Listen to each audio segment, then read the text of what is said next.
अच्छा भैया, बड़े भाई अजीत यादव की देखरेख में एक और बिरहा, और जो ने बिरहा के आप लोग रियल बिरहा म्यूजिक चैनल के ओर से सुनत हुआ और आशीर्वाद देत हुआ। इंसान लाख कोशिश कर ले, लेकिन कबो कबो जब कुदरत का कलम चले ले तो आदमी के पता तक ना चलेला, लेकिन चोट बहुत गहरा करे ले भैया। आदमी अपने ही कर्म का फल भोगेला, लेकिन समझ में ना आवेला और असमंजस में हो करके इधर उधर भटकता है। कहानी का शुरुआत होती है बिरहा में भूमिका से भाव लगल है मास्टर।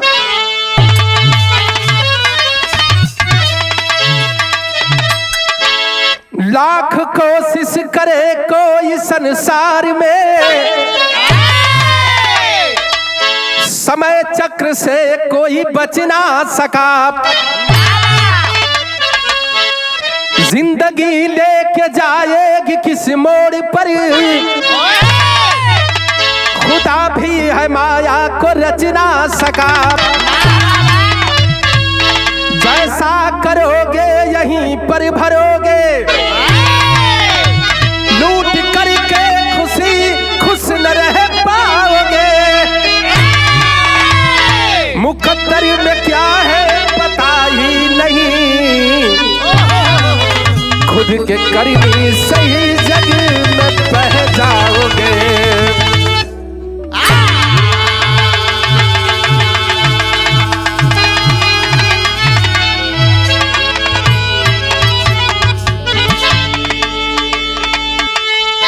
भैया हो, जिंदगी में जब सब कुछ बढ़िया चलेला तो आदमी के लगेला जवन कुछ करे वाला है तो हम है।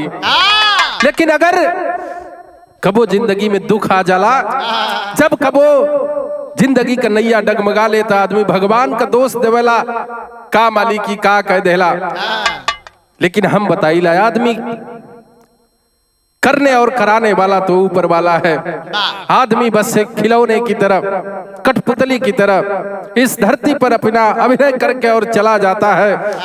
ये लिए हम बताइला अगर दुनिया में करे के होए तो कोई का भला करा, अगर अपने से कोई के भला ना हो सकेला तो कोई के बुराई के बारे में भी ना सोचे के चाहिए।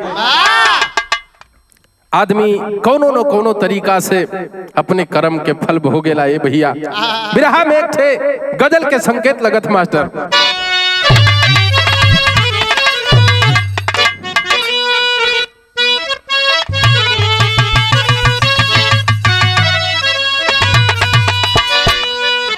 कोई आशिक अपनी मासूका से अपना दर्द बयां कर रहा है, कह रहा है आखिर मेरा कसूर क्या था। कैसे? इस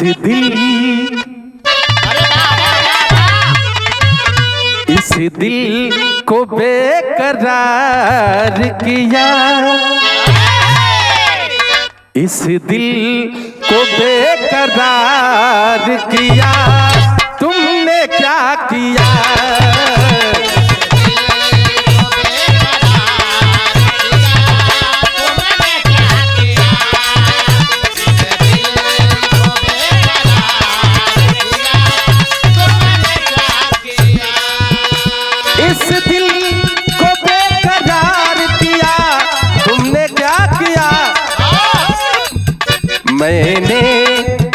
मैंने तो तुमसे प्यार किया, मैंने तो तुमसे प्यार किया, तुमने क्या किया।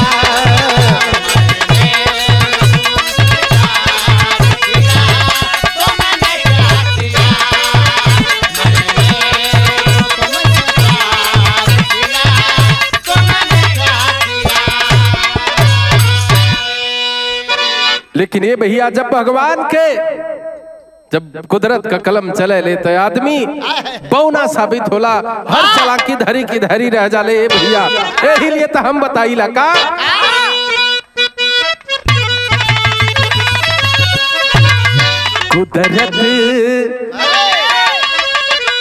कुदरत के घर अंधेर नहीं, कुदरत के घर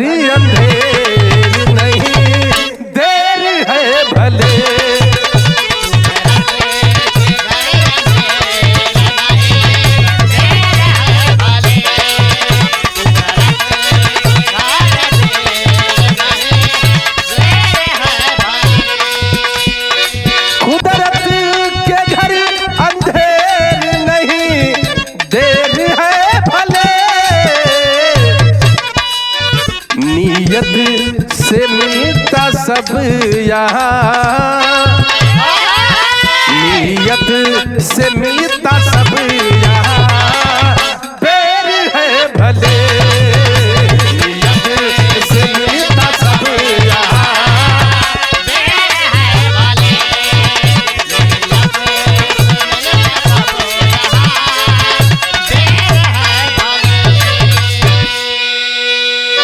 भैया हो ऊपर वाले के लाठी में आवाज ना होले, बतावल जला भगवान के घर में देर हो सकेले अंधेर ना होले। ये भैया आदमी के ही लिए कोनो भी काम बड़ा सोच समझ के करे के चाहिए। कहानी का शुरुआत होती मास्टर।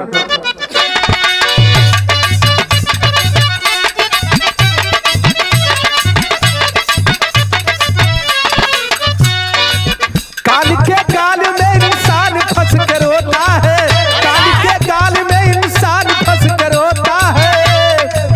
जरूर चुभेगा राहों में काट पोता है।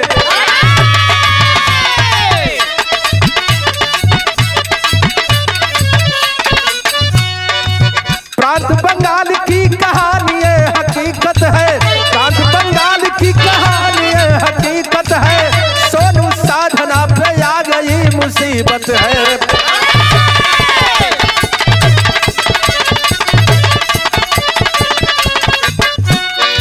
भैया हो बंगाल प्रांत के अंतर्गत एक छोटा सा परिवार, पति पत्नी, पति के नाम सोनू बतावल गई, पत्नी का नाम साधना हो। भगवान गोदिया में 2 ठे औलाद दिले, एक ठे बेटी और एक ठे बेटा।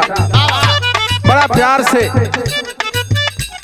माई बाबू बचपन के पालत हुए, और जब बचपन के पालत हुए तो हो थका गरीबी थी मगर जीवन बड़ा खुशहाल रहा, गरीबी थी मगर जीवन बड़ा खुशहाल रहा। एक ही बेटी गोद में सुधर गुजार रहा।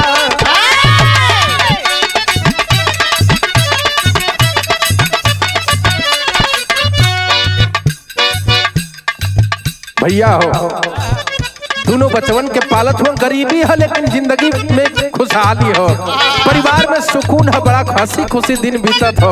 लेकिन भई लगा एक दिन माँ बाबू के तबीयत थोड़ा सा खराब भइल और तबीयत बिगड़े लागल। भैया लोग हॉस्पिटल लेके गईल हो और हॉस्पिटलवा में गईले ना बाबूजी हॉस्पिटल में, और लोग एडमिट करावल। डॉक्टर बताया कि हार्ट अटैक का झटका लगा है, इनको किसी भी सदमे से बचाना होगा। कोनो भी ऐसा बात ना बोले कि इनके जौने से तकलीफ होके या चोट लगे, आघात पहुंचे, इनके बचौला के जरूरत है। ये भैया उपचार भइल, ठीक भइलन, घरे अइलन।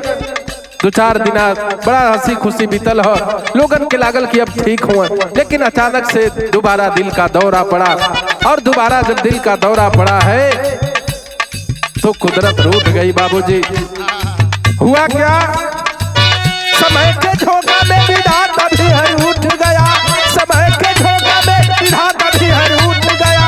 पिताजी स्वर्ग गए, साथ उनका छूट गया।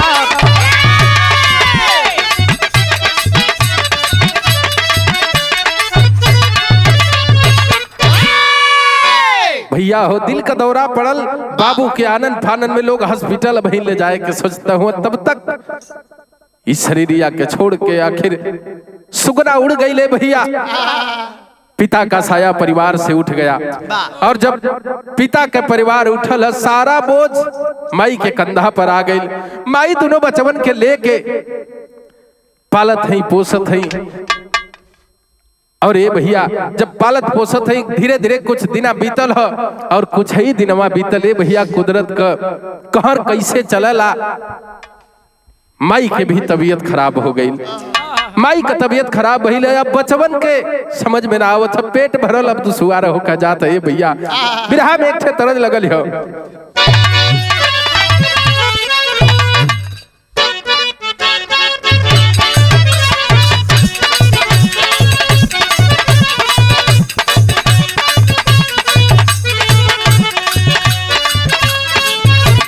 देखा हमारे मास्टर गीत बजावत हुआ, कौनो दुल्हे के शिकायत हो, कहे दुल्हे का कहे राजा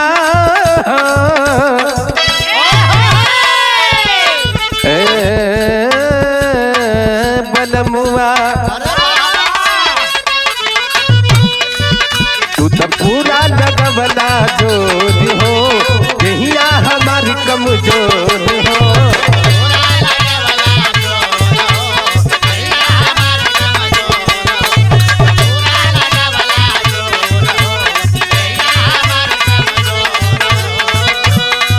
तू तो पूरा लगवला जोर हो, यहिया हमारी कमजोर हो। अरे तनिको दर्द नहीं घाटा, अरे तनिको दर्द नहीं घाटा, अरे बथता बथता बथता कमरिया राजा बथता, बथता बथता बथता कमरिया राजा।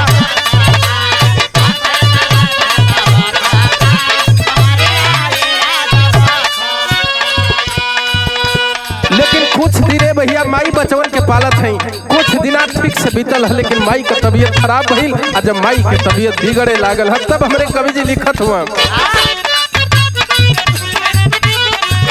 अरे माई भी भइली बीमार हो, माई भी भइली बीमार हो, आ झमके बबुआ लाचार हो।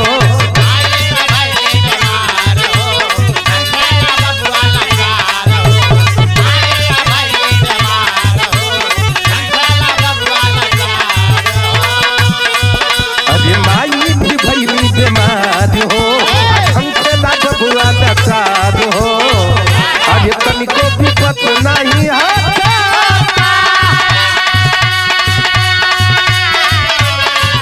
अरे तनिको विपत नहीं हटा, अरे कटता कटता कटता गरीबी में दिनवा कटता, अरे कटता कटता कटता।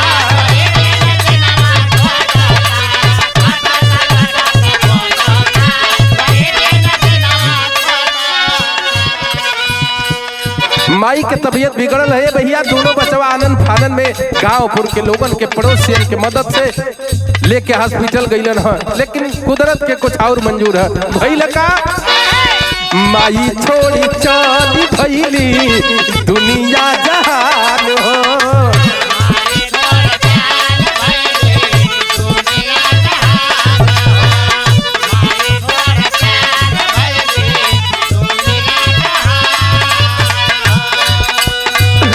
बेटा बेटी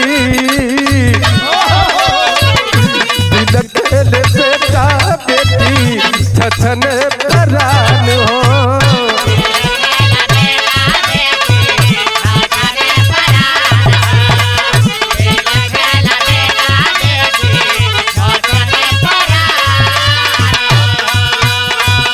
अरे काल बनी होला ई सदा,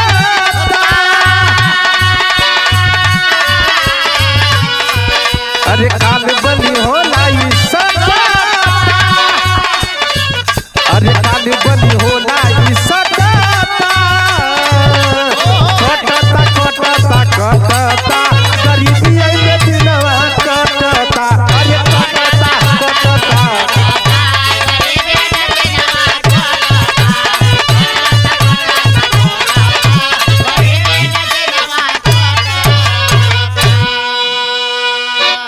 माई ये दुनिया के छोड़ के रुखसत हो गई है भैया। दोनों बचवा माई के गोद में सो के और माई के छतिया पर छोटी बिटिया हो छाती पीट के रोत है भैया, झरझर झरझर अखिया से लूर बरसत बाबूजी। बचवा सोचत का भगवान कौने कसूर के सजा देत हुआ। कुछ दिन पहले वहां बाबू के साया उठ गई हमनी के कपारे से और आज मैयो के छीन लेला। आखिर कौना कसूर के ऐसा सजा देत हुआ मालिक। अपने दिन के बारे में झंखत हुआ दोनों भाई बहन। अब तो पूरी जिम्मेदारी, पूरे परिवार की जिम्मेदारी उस भाई के ऊपर आ गई है। और जब जिम्मेदारी आई है बिरहा में तरज बल्लल मास्टर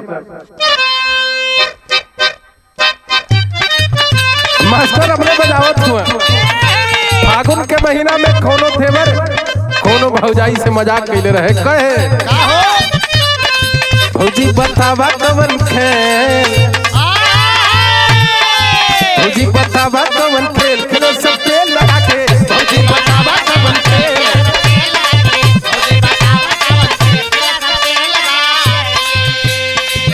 लेकिन आज जिंदगी के कर कब कहाँ लेके चल जाई कोई नहीं खे जानत। यही लिए हमारे कवि जी लिखलन है, जिंदगी देखावे अपन खेल, जिंदगी देखावे अपन खेल, कोई ना जाने पावे, जिंदगी देखावे अपन खेल।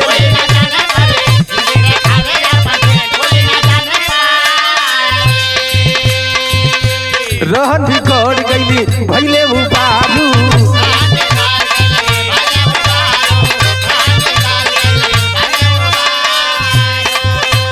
भैया हो कुछ दिन तक ठीक से बीतल, भाई बहनी के परवरिश करे लागल।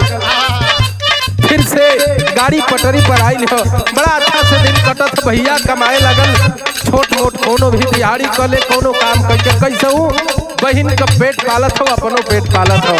समय बड़ा अच्छा से बीतल हो। लेकिन कुछ ही दिनमा के बाद भैया भैयावा का आदत तनिका से खराब भइल हो। कुछ गलत संगी साथियों के संगत में पड़ गई। और जब संगी साथियों के संगत मिलल हो तो बतावल जाला बंगाल प्रांत में कलकत्ता शहर, और कलकत्ता शहर में दुनिया का सबसे बड़ा वेश्यालय सोनागाछी कोठा पर आने जाने लगा। और जब कोठा पर आवे जाए लगल लोगन से संपर्क बढ़ल हो, और जब संपर्क बढ़ल तो आदत धीरे धीरे और खराब भइल। तब हो थका रहन बिगड़ गईली भइले उबारू,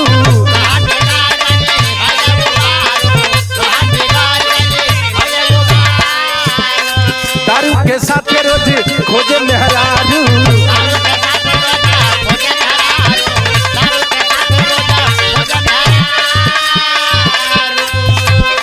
कहवा हो कहवा हो कहवा हो जाई हो झमेल, कहवा हो जाई हो झमेल, कोई ना जाने पावे, कहवा हो जाई हो झमेल।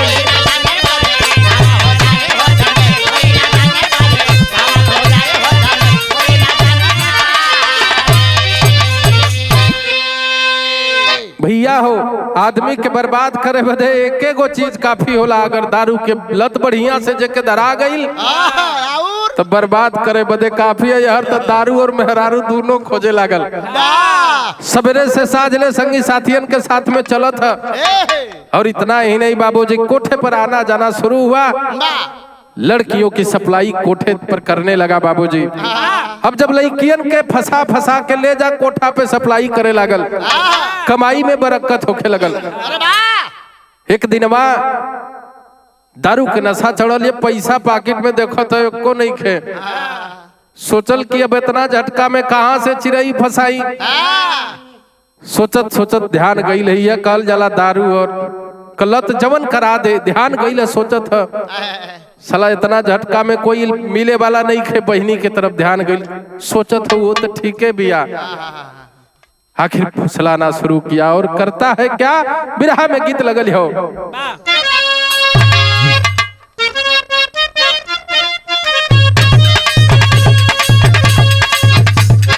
कोनो दुल्ही के शिकायत रहल, कहे वो दुल्ही का पियावा कइले परदेस एको भेजना संदेश, पियावा कइले परदेस एको भेजना संदेश, अंगन चढ़ल जवानी उठैले लहरियाना।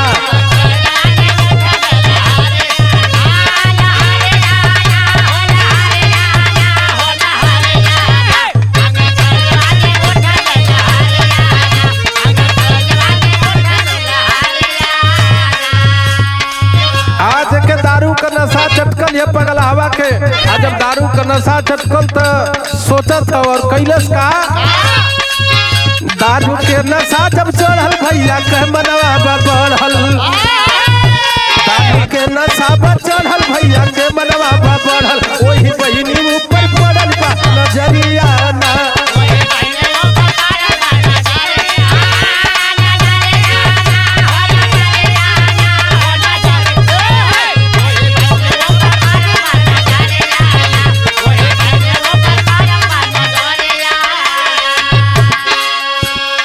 खलस की हो तो ठीक है भैया आखिर इमरजेंसी में दारू की व्यवस्था होके के चाहिए और बहन को बहलाना फुसलाना शुरू किया। कलश की ये बहनी मन करता बड़ा दिन से घरवे में पड़ल बाड़ू आज बाजारे घुमाव के मन करता कि ले चल के कुछ खरीदारी कही जा तो के बाजार घुमाई और बहन को बहला फुसला करके भोली भाली बहन समझ नहीं पाई आखिर करता है क्या जाके बहिनी के फुसलौले वही कोठवा पर ले ले जाके बहिनी के बहकले वही कोठवा पर ले ले जहवा लागत है व्यापार के बजरिया ना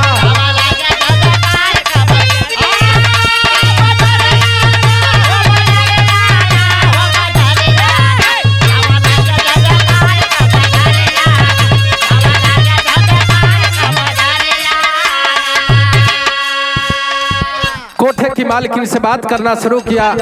खलस है मालकिन आज बेचे खातिर माल बढ़िया लेके आयल बानी दारू के नशा में पता नहीं है किसको बेचने चला है। कलश की माल बढ़िया लेके आयल बानी माल बढ़िया चाहिए और बढ़िया का ये भैया मात्र 5,000 रुपए में अपने बहन का सौदा कर दिया। भैल का रुपया लेके 5,000 दिल बहिनी के विसार रुपया लेके 5,000 दिल बहिनी के विसार धूम चली भैल अपनी बखरिया ना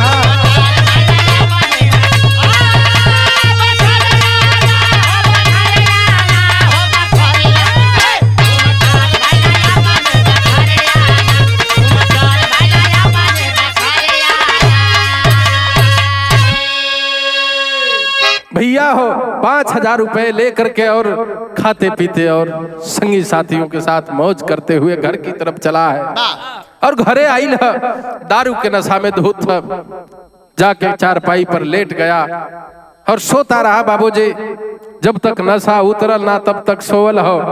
लेकिन हर बहिनी आज कोठे पर जब कोठे की मालकिन से रूबरू होती है आमना सामना हुआ कोठे की मालकिन बताती है तुझे तेरा व्यापारी जो तुझको 5,000 रुपए में मेरे पास बेच गया है। बहन सुनलस तो ये भैया जैसे लगल कि पैरों तले जमीन खिसक जाई सोच गई एक भाई एक बहन के साथ ऐसा भी कर सकता है। ये जमाना में ऐसा लोग भी उनका ये भैया बहिनी के अब कुछ सुझात नहीं खे कुछ नहीं खे आगे पीछे सोच नहीं पा रही है जैसे बिल्कुल चेतना बिल्कुल शून्य पड़ गई है। सोचत के उरहन दई कहाँ जाई कैसे अपन फरियाद सुनाई आखिर लाचार होकर के हमरे कवि जी टेरी में भाव दिलन है।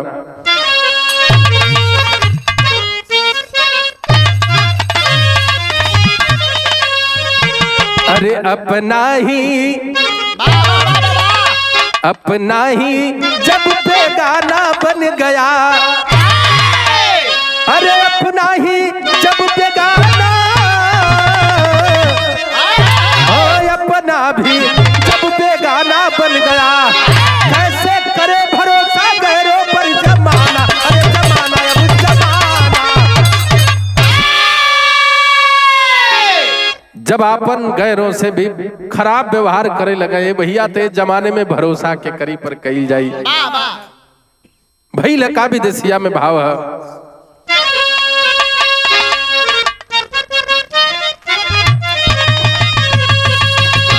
कोठे के ऊपर किसी तरह से सुबह से शाम हुई रात बीती बाबूजी बहनियां सोचत हो कि ये नरक के जिंदगी से निकलल जरूरी हो। एक दिन बीतल 2 दिन बीतल योजना बनाती है मन में सोच रही है कैसे यहाँ से भगू बहाना कैले से और बहाना कई के एक दिन करती है क्या अरे कैसे बहाना कई के वही कोठवा से से भगनी हो, अजाई के पहुंच गईली वही स्टेशनिया। बहाना करके किसी तरह से और निकली है और भटकते हुए इधर उधर रास्ता भटकते हुए पहुंची है कलकत्ता स्टेशन पर। और जब कलकत्ता स्टेशन पर पहुंचली है तब सवार होती है गाड़ी में, और जब गाड़ी में सवार भइल गाड़ी चलती है तब भइल का, अरे गाड़ी रफ्तार धइले वही कलकत्ता से दिल्ली आईली।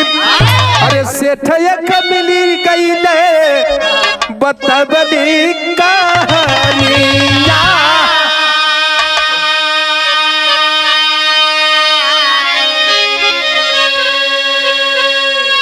बताती है परिस्थिति की मारी हूं बाबूजी, परिस्थिति ने लाचार कर रखा है, समय आज बिगड़ गई है बाबूजी, कोई सहारा देवे वाला नहीं के। सेठ जी के दया आ गई और धर्म की बेटी मान करके ले करके घर की तरफ चले हैं। तब हुआ क्या, अरे धर्म का बेटी जान के कहीं घर नहीं गई न हो।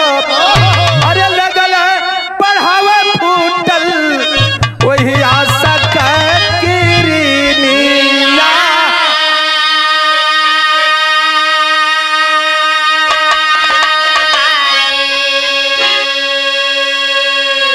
धर्म के बिटिया बना के बाबूजी सेठ जी पाले लगलन, हम बिटिया के पढ़ावे लगलन।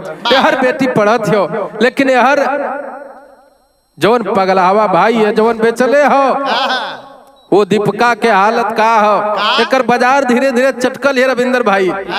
और ये रोज रोज वही कलकत्ता शहर या अन्य शहरों में जा करके और अपने प्रेम जाल में फंसा करके लड़कियों को बहला फुसला करके और ले जा करके कोठे पर बेचना उसका काम बन गया बाबूजी। रोज रोज लड़की फंसावे ले जाए के वही कोठा पे बेचे। तब हमारे कवि जी लिखत हुआ तरज लागल हो,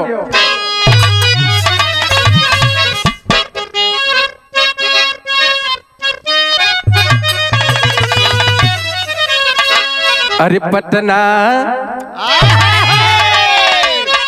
पटना से बैदा बोलाई दा हो नजरा गईली गोइया।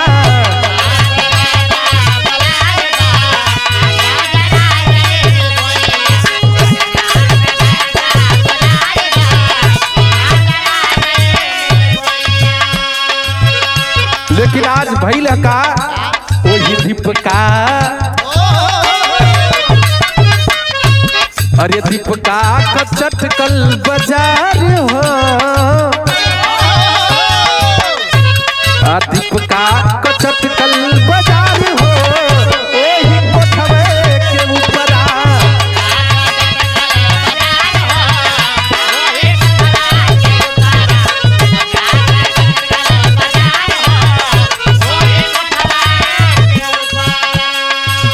कुछ दिन बाद एक लड़की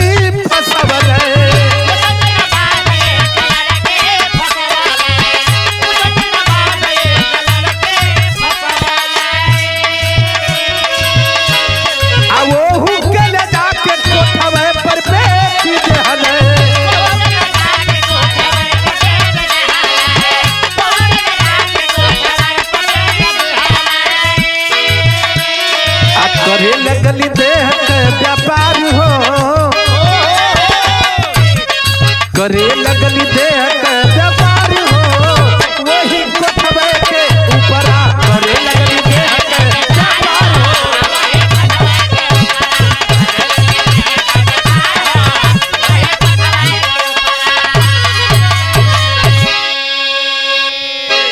भैया हो दूसरी लड़की को फंसाता है और फंसौले के बाद कुछ दिना तक तो प्रेम प्रसंग बड़ा बढ़िया से चलल। यार लड़की सोचत हो मन के मितवा बढ़िया है, यार सारे पगला सोचत हो कब इनके ठिकाने लगाई। धीरे धीरे कुछ समय बीता है और ले करके उसको भी चला है कोठे की तरफ, सौदा कर दिया कोठे की मालकिन से और बेच के चला आई। लड़की को जब पता चला है तो मरता क्या नहीं करता, परिस्थिति से समझौता कर गई और कोठे के मालकिन समझाती है बिटिया यही तेरी जिंदगी है, शायद तेरे मुकद्दर में यही लिखा था बिटिया, सब अपने अपने कर्म का दोष है, मेरा कोई दोष नहीं। कलश है माई ठीक है बा, आखिरकार जिंदगी कटे लगले भैया। और जिंदगी कुछ दिना कटल है। एक दिन चलती है कलकत्ता में कुछ खरीदारी करने के लिए, बाजार की तरफ चली है। और जब बजरिया में पहुंचल भैया तक गाँव के बगलिया का साथ में पढ़त रहल सहेली हमना सामना हुआ। देखती है पहचान गई, कलश बहिनी तू कैसे यहाँ, सारी आप बीती बताती है। परिस्थिति ने लाचार कर रखा है, परिस्थिति हमके कोठा पर लेके चल गई ले सके। जब सुनती है उसकी धर्म की बहन और सखी, जब सहेली सुनी है जानी है पूरी बात, सोच गई जिस पापी कुकर्मी ने तुझे कोठे पर बिठाया है, मैं शपथ लेती हूँ जब तक उसको उसके कर्मों की सजा नहीं दे दूंगी मैं चैन से नहीं बैठने वाली, नहीं बैठने वाली। कसम खाती है उसकी धर्म की बहन और उसकी सहेली, और चल देती है। और जब घर की तरफ चली है, घरे पहुंचल, अब सोचत है कैसे ये पागल राम के फंसाई अपने प्रेम जाल में। और खोजत खोजत खोजत आमना सामना होइए गई। और जब आमना सामना भइल, नैन से नैन मिलल भैया, धीरे से बाई अखिया दबा दिल से कवि जी। और जब आंख दबौलस तो एक लगल क्या है, लगा था यो चिड़ई फंसी। आखिर मनसा तो वही थी, फंसाना ही चाहती थी। और जब गाड़ी लाइन पर आई हो तब बिरहा में एक तरज लगल हो।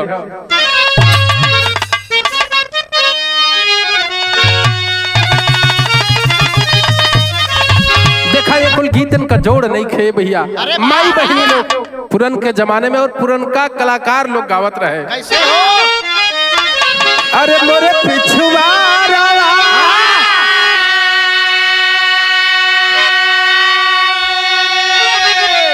अरे मोरे पिछुआरा एक छिछली गड़हिया महाराजा वाले, फुलवा फूलेला कच्चा नार महाराजा वाले।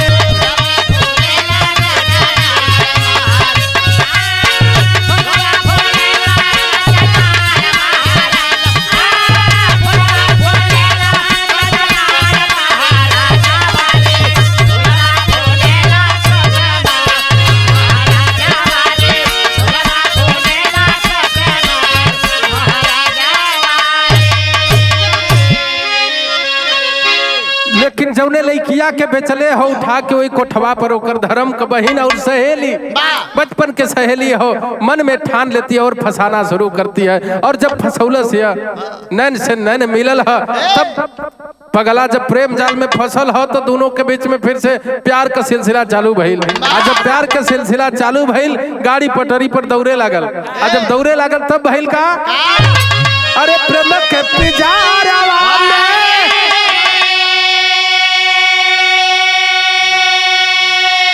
अरे प्रेम के पिजारवा में फसल भवरवा, वही बाजारिया में हो, वही बाजारिया में लूटे जापानी के दहार, वही बाजारिया में।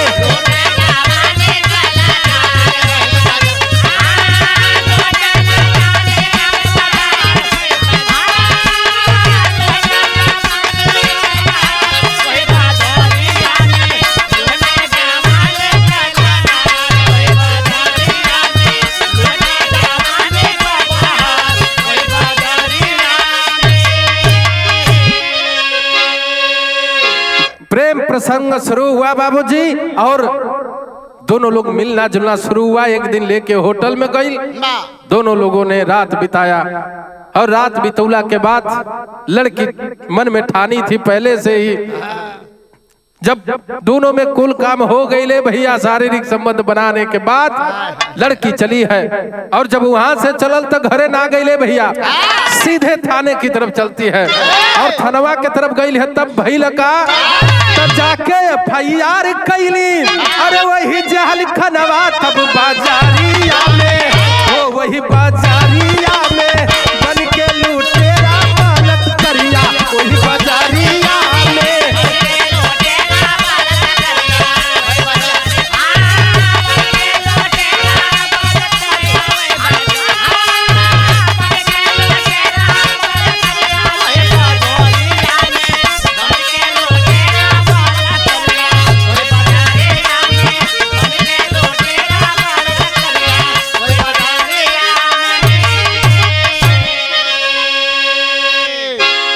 थाने की तरफ आती है और दरोगा जी से हाथ जोड़ करके और नामजद FIR दर्ज करवाती है। दीपक नाम का लुटेरा है जिसने मेरे साथ जबरन बलात्कार किया है साहब, उसके खिलाफ हमें न्याय दिला दीजिए। दरोगा साहब सुनलन है, जब मुकदमा चले लगल दरोगा साहब पकड़ते हैं और पकड़ करके जब FIR दर्ज हुआ, मुकदमा चला है और जब मुकदमा चलले भैया तो कोर्ट में फाइल लगल है, पेशी होती हो। जब कोर्ट में मुकदमा चलल पेशी भइल हो, जज की कुर्सी पर बैठ करके जज साहब दलीलें सुन रहे हैं बाबूजी। आखिर भइल का पहपट में भाव लगल हो। अरे चला मुकदमा सोचला पिरनवा अपने मनवा में, अब बैठल जज के कुर्सी पर मनवा अपने मनवा में।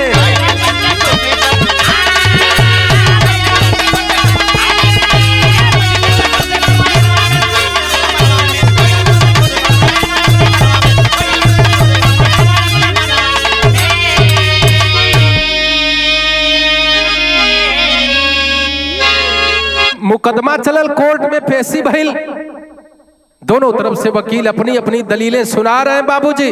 हरी पगलावा सोचत है फैसला के करी पक्ष में जाई, और जब जज की कुर्सी पर बैठा हुआ देखता है एक लड़की बैठी है।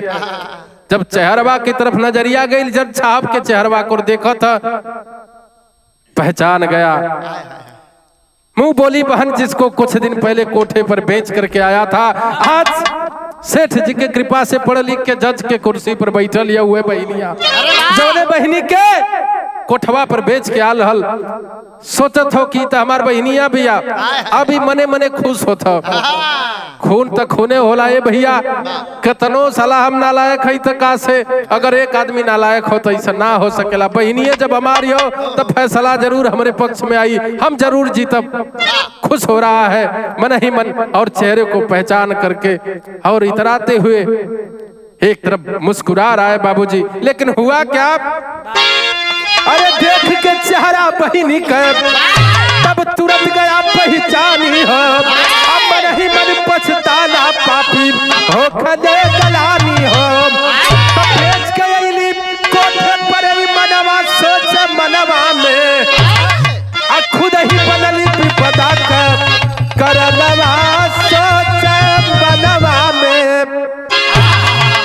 सोच गया और मन ही मन जब पहचान गई बहनी के, तो एक तरफ खुशी भी हो लेकिन मन में मने ग्लानि कर रहा है, अपने आप को कोस रहा है। भगवान हमसे कौन गलती हो गई, का करा दिला मालिक। लेकिन जब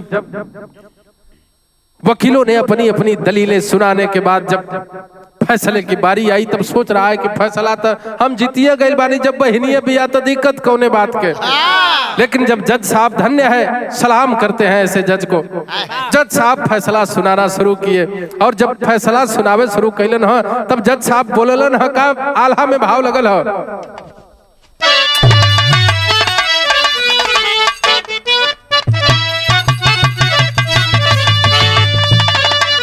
अरे समय के आगे कोई के चारा नहीं चली है भैया,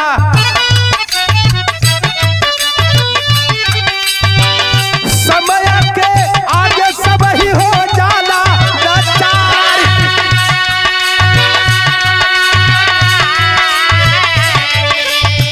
पहली सुनवाई वही कोरकदर मनवा बाबू,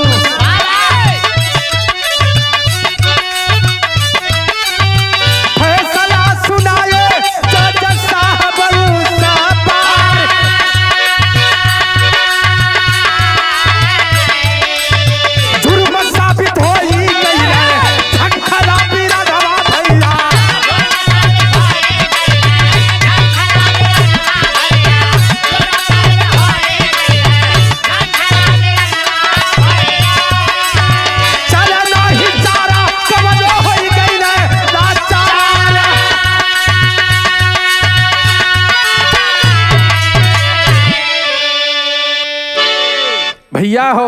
जब वकीलों ने अपनी बहस को बंद किया, जज साहब कलन की जो भाई हमें अपनी मुंहबोली बहन को, अपनी सगी बहन को कोठे पर बेच सकता है तो वो दूसरी बहन को क्यों नहीं बेच सकता।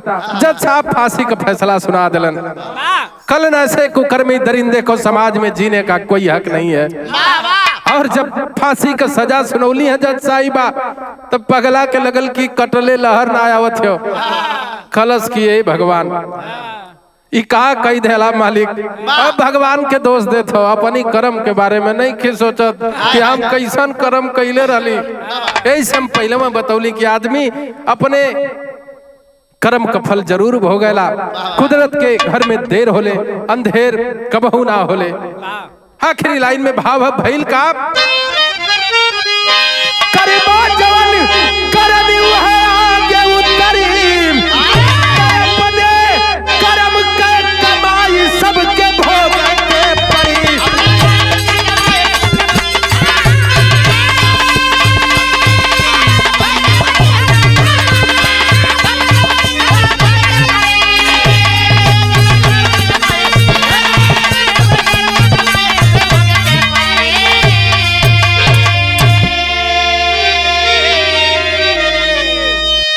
फांसी का सजा जज दे न सुनाई।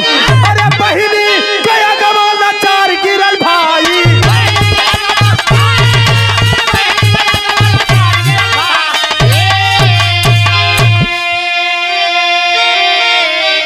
तब पूरा व्यवहार के संजोग के पड़ी तो अपने कर्म के कमाई सबके भोग के पड़ी।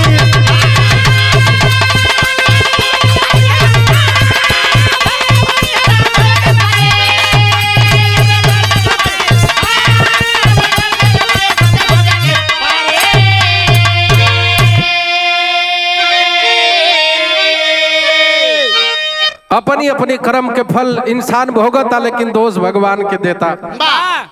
लिए पहले मैं बतौली हाँ कर्म अच्छा करा, अगर बढ़िया कर्म रही तो बढ़िया रिजल्ट मिली, बढ़िया दिन बीती। अगर बुरा कर्म करबा तो इंसान दुनिया के नजर से बच सकेला लेकिन आखिरी लेखा जोखा ऊपर वाले की नजर से कोई नहीं बच सकता। अपने अपने कर्मों का फल जरूर भोगना पड़ेगा बाबूजी। आखिरी लाइन में भाव है गुरु बिहारी गुरु गणेश गुरु राम लाल नरेश राज नारायण सर गए अरे दुख में कबीर रमेश। अपना ही जब बेगाना बन गया बबलू कैलाश कभी का सज गई कराना।